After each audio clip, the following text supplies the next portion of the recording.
right, question number 2 says find the area and circumference for circles with the following information.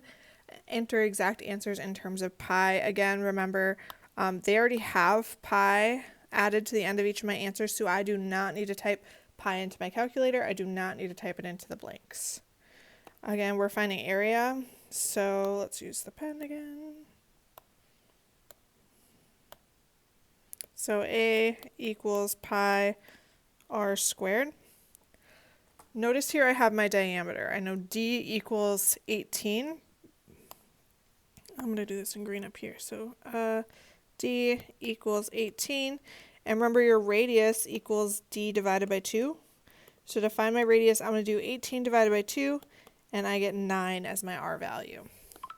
So when I plug it into my equation, I have pi times 9 squared.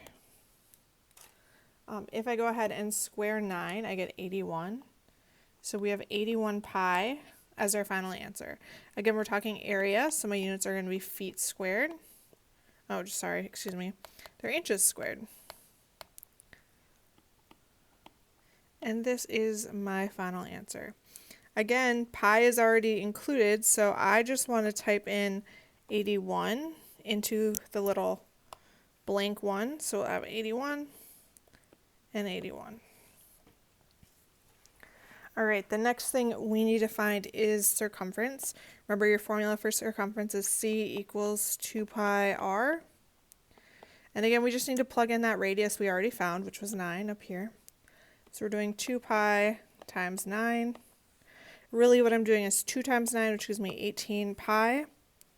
Oops. I don't know why my pi looks so goofy. And then my units will be inches because we're talking about circumference. So this is my final answer. Again, we want to type in that part that's before pi. So in blank 2, we'd type 18, and that would pop up there as well. All right, there is your second problem. Thanks for watching.